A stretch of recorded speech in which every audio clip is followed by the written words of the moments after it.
ठाणे लोकसभेचे महायुतीचे शिवसेनेचे उमेदवार नरेश म्हस्के यांनी आज आपला उमेदवारी अर्ज दाखल केलाय।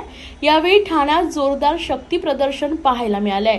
मात्र या शक्ती प्रदर्शनामध्ये 2 टोळीमध्ये मारहाण झाल्याची देखील बातमी समोर आली आहे। मात्र यानंतर शिवसेना उद्धव बाळासाहेब ठाकरे पक्षाचे उमेदवार राजन विचारे यांनी प्रतिक्रिया दिली। पाहूयात। आज मी एक फॉर्म भरायचा राहिला होता, तो आज फॉर्म भरायला इथे आलो होतो आणि मीरा भाईंदरमध्ये आता माझा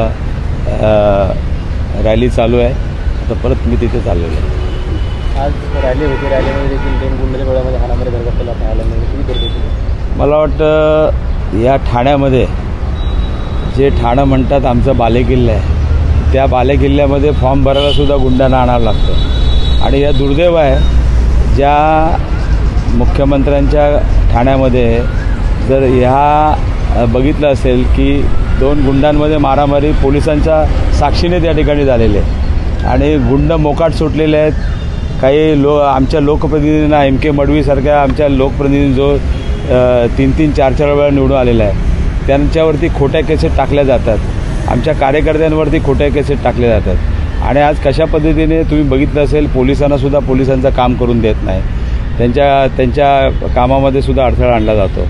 आणि आज तुम्ही बघितलं असेल साक्षात या गुंडगिरी फॉर्म भरण्याच्या ह्याच्यासाठी रॅलीमध्ये तिथे 2 गुंडांमध्ये मारामारी झाली। आज तुम्ही बघितलं असेल त्या गुंडांना आतमध्ये टाकायला पाहिजे होतं, पण आज तुम्ही त्या रॅलीमध्ये मिरवत आहेत। हे कुठलं राज्य आहे? कुठे नेऊन ठेवला महाराष्ट्र? कुठे नेऊन ठेवला देश? ही परिस्थिती या इथे आहे आणि म्हणून ही जनता त्यांना त्यांची जागा दाखवली जाणार आहे। तुमच्या विरोधात उमेदवार होते, भाजपने त्यांच्यामध्ये नाराज होती, काही लोकांनी राजीनामे दिले, संपूर्ण भाजपमध्ये नाराजीचं सुरू आहे। मला असं वाटतं, बघा तो महायुतीचा ह्याच्यातला विषय आहे, त्यामध्ये मी बोलणं उचित ठरत नाही।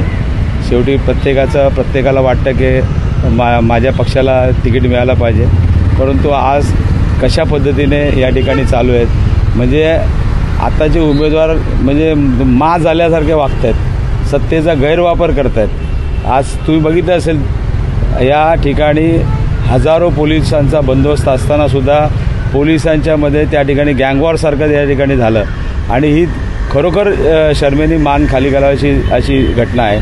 आणि ह्या गोष्टीचा बिचारे आमचे पोलीस बांधव उघड्या डोळ्यांनी बघतायत। दुर्दैव आहे की त्यांनासुद्धा त्यांचं काम त्या ठिकाणी करून दिलं जात नाही।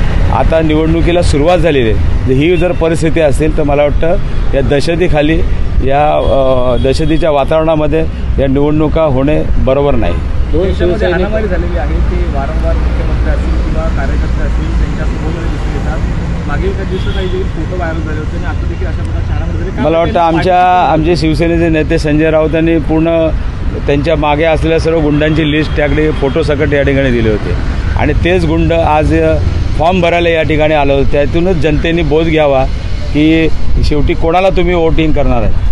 तर अशा गुंडांच्या टोळीला मदत करणार आहात की एका निष्ठावंत कार्यकर्त्याला तुम्ही त्या ठिकाणी तिसऱ्यांदा निवडून देणार आहे? मला वाटतं जनता शून्य आहे, मतदार राजा आहे। या मतदार राजाला समजून चुकलेलं आहे। यांनी कशा पद्धतीने गेल्या 2.5 वर्षाच्या काळामध्ये कार्यकर्त्यांवरती खोटे गुन्हे दाखल केलेले आहेत, शाखा कब्जात गेलेले आहेत, सर्व पदाधिकाऱ्यांनी आहेत। एम के मडवीनं तडीपार केलं होतं, बिचारे ते हायकोर्टामध्ये सुटून आले, परत त्यांच्या मागे हा ससेमिरा लावलेला आहे। शेवटी वरती परमेश्वर आहे, तो बघतोय, मतदार राजा बघतोय आणि मतदार राजा नक्कीच 4 तारखेला चमत्कार घडवेल। शिवसैनिक यावेळी सामने कशा प्रकारची लढाई असणार आहे, काय सांगा? मला वाटतं 2 शिवसैनिक म्हणण्यापेक्षा एक गद्दार आणि एक निष्ठावंत अशी लढाई आहे आणि याच्यामध्ये सच्चाईची लढाई लढणारा मी एक कार्यकर्ता आहे आणि नक्कीच मला विश्वास आहे, ही जनता मला 35 वर्षे साथ दिली। या जनतेने ठाणेकर नागरिक असतील, मीरा भाईंदर नागरिक असतील, त्याचबरोबर नवी मुंबईतले नागरिक असतील, त्यांच्या आशीर्वादामुळे, जनता जनार्दनांच्यामुळेच माझ्यासारखा एक सामान्य कार्यकर्ता गल्ली ते दिल्लीपर्यंत प्रवास करू शकला।